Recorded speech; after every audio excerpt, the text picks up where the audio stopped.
熊灵力果断的点头，那张可爱的脸蛋带着少许的期待，低声问：表兄，我修元神道是个笨蛋，很多道理我都无法悟通，这么多年了也没能成仙，一直也没有办法真的辟谷，也怪不好意思的。李长寿手中停下忙碌，在怀中取出一只酒壶，笑道：你本就有巫族血脉，而今修行道门道法良久，确实证明了你走不通这条路。熊灵力有些失落地叹了一口气，灵娥忙道：灵力师叔你别急，师兄这般言说，定是有帮你增强实力的办法。不错。李长寿将手中的酒壶用仙力推了过去，这里面融了半滴祖屋精血之力，且是最稳定的最温柔的厚土之精血。我推算过，这已是你能够承受的极限。接下来你每个月喝一口此酒，同时修行这一套功法。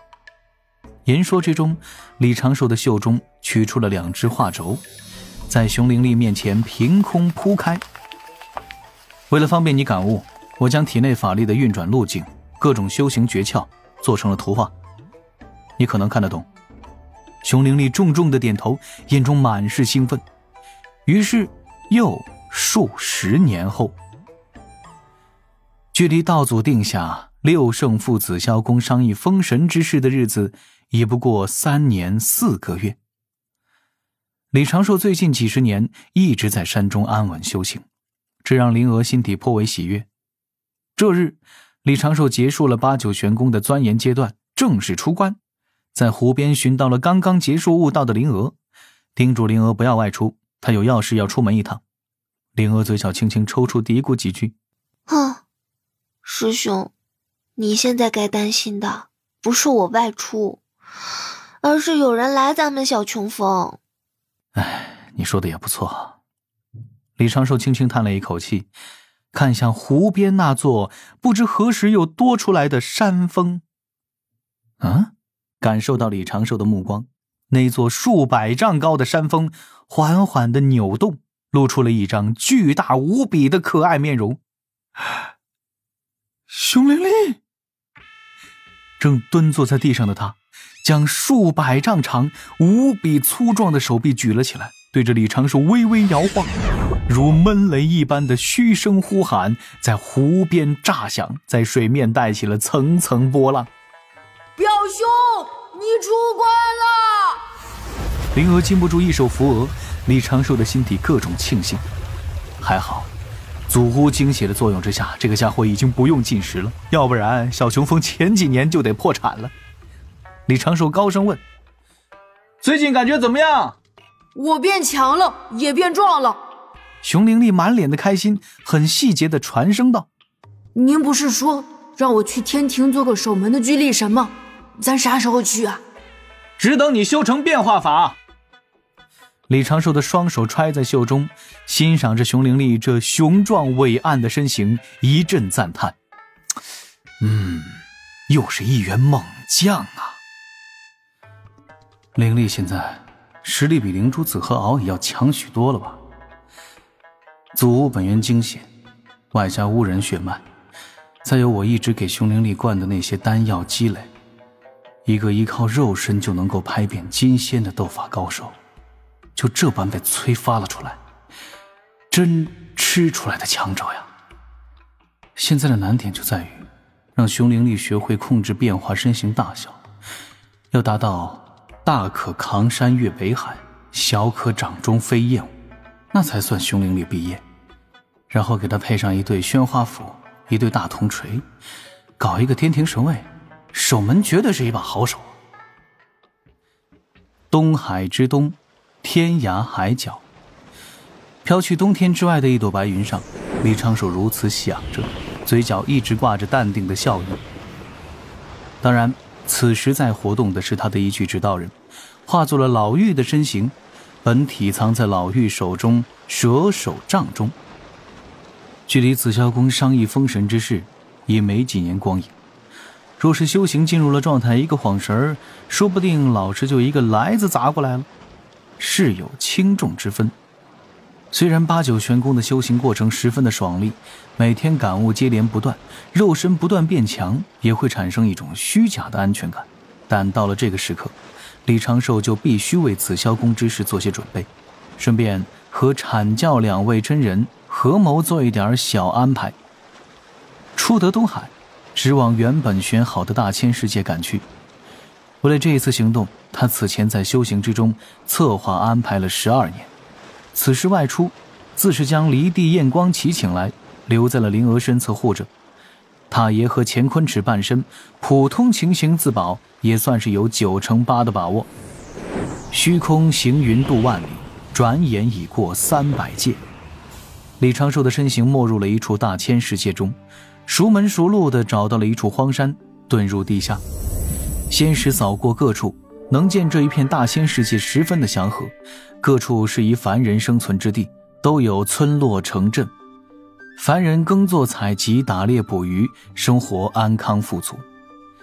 而在这些城镇村落各处，都供奉着一座座神像，或是镀金镶玉，威严伟岸，或是泥土粘制，面容简陋，但都能够源源不断地产生香火功德。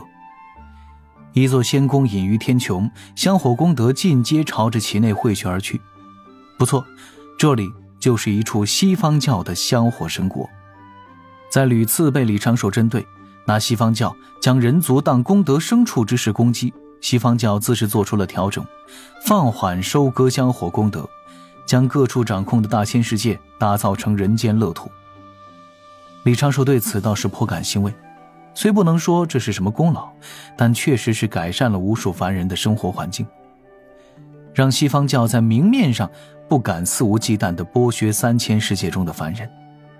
可惜这般情形并不会持续太久。一是此时西方教如此布置，也是有意在紫霄宫商议封神大劫之前不落口实，不增负面影响，避免到时道门借故发难。二是西方教上下本就是良莠不齐，为了统合3000世界中各方势力，又采取了各种见不得光的手段，给予了诸多承诺。此时那些仙宫之中，凡人依然是仙人取乐的玩物，此地这无数凡人依然是西方收敛香火的牲畜，只不过是被打扮得光鲜亮丽了一些。返香火神国，任重而道远。而李长寿思考更多的是推翻此地这般香火神国的秩序后，新的秩序是否会同样带来灾难。屠龙的少年终成龙，这故事早已经不新鲜了。眼前光影闪烁，已经是遁到了这一处大千世界的地底。下方1000丈乃一层天道之力与圣人之力凝成的光壁，这光壁包裹着整个大千世界，以防其崩溃。李长寿沿着自己记忆中的路径，在岩层之中游来荡去。又过了数千里，寻到了一条介于虚实之间的浅蓝色溪流。这一条溪流有数千丈长，嵌在岩层中，始于虚无，归于虚无。其内有一支支蓝色的光点，每一个光点都代表着一个准备轮回的魂魄。这里就是6道轮回的末端，分布于每个五行齐备、阴阳齐全的大千世界。李长寿的仙师小心翼翼地探查周遭，要朝自己10多年前埋下去的宝贝而去。突然间，一缕似有若无的气息从侧前方显现。李长寿立刻停下动作，全力屏息凝神，指道人本体都进入最高境界状态。一抹黑影到了溪流初始端，将肩上扛着的麻袋打开，其内飘出了一支支浅蓝色光点，汇入此地溪流，让此地的光亮浓郁了数倍。李长寿静静地看着这一幕，自然知道这是西方教的高手，偷偷掳来了非香火神国大千世界即将转生的魂魄，放在此地。轮回塔被李长寿锁死，化作6道轮回盘的备用工具之后，对方就在暗中搞这种事，直接危害就是被偷走转生之灵的大千世界该有身孕者小产。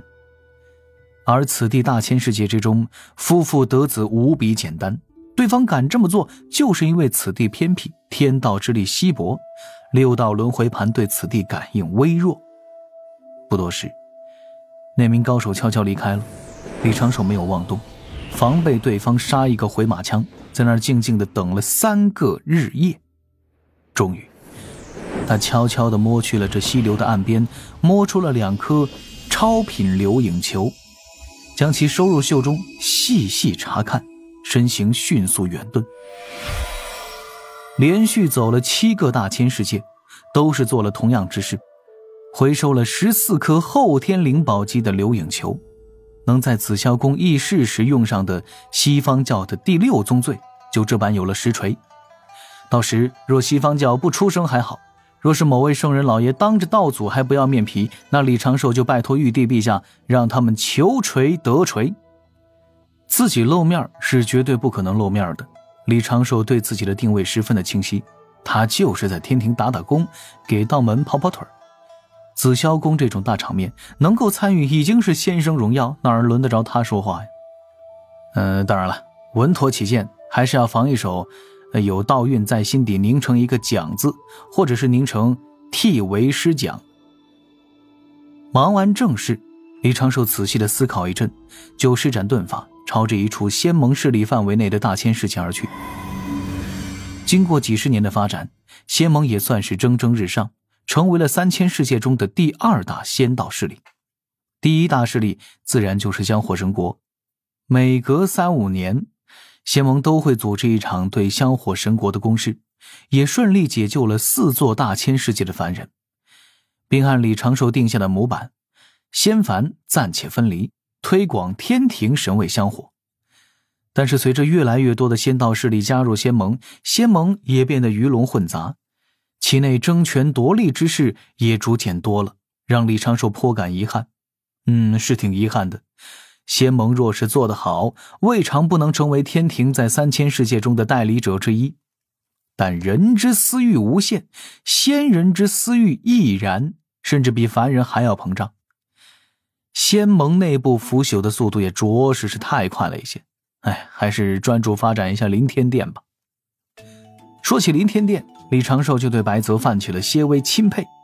在白泽的主持之下，凌天殿此时已经是一方有名的势力，势力范围占据2处大千世界，4座小千世界。当然了，能有这般迅猛发展，完全离不开天庭暗中给的助力。由东木公暗中主持，天庭出灵石、出宝材、出功法、出丹药，就差直接派兵帮凌天殿扫平敌军了。又有天道降下的气运，李长寿给出的框架，白泽经上古大劫检验的智谋，凌天殿圣女在外越传越火爆的芳名。当然了，最后这个并不是关键因素，只能算是锦上添花。李长寿想起了上辈子某句名言，站在风口上，猪都能飞起来。凌天殿就是这般。值得一提的是，凌天殿此时已经多了2位大罗金仙境的太上长老，被白泽牢牢地控制在掌心，算是凌天殿对外的威慑。就是殿主王富贵表示压力很大。又几日之后，李长寿的指道人抵达与白泽约定之地，车夫指道人也化作一名相貌平平的青年道者。他手中提着一把连翘宝剑，最外层实力伪装成天仙境后期，进入了一处仙凡混杂的城池。在城中闲逛半日，7拐8拐到了一处幽僻的宅院，推门而入。前方竹林影影绰绰，林间小路曲径通幽。关闭大门，李长寿迈步前行。侧旁传来叮咚作响的琴声，能见白泽化作的中年道者一身白衣，坐在林间青石上抚琴作乐。又听那小路尽头的典雅阁楼之中传出了一声熟悉的笑语，却是师祖江灵儿开口催促：小九，你还愣着干什么？他不是来了？随后木门打开，一道身影被人给推了出来，略微有些狼狈地踉跄2步，而后赶紧站直身形，抬头对着李长寿不好意思地嘿嘿一笑。李长寿不由眨了眨眼，他本以为隔了这么多年，第一次正式与九师叔见面，会是自己此前暗中欣赏了数次的凌天殿圣女，风姿万千，成熟迷人，傲立于尘世间。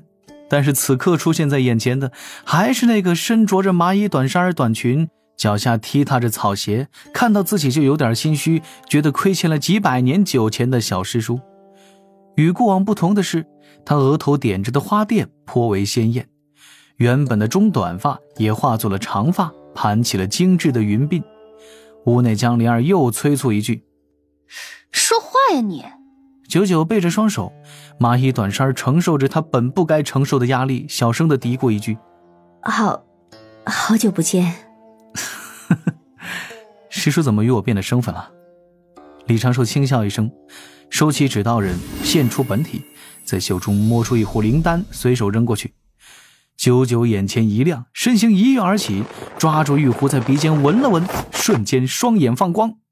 哇，6品灵丹级的9星糖豆丹。李长寿迈步向前，笑着叮嘱着：不要贪嘴，后劲儿很大的。九九暗戳戳地做了一个竖大拇指的动作，眼角有着十字光芒闪烁。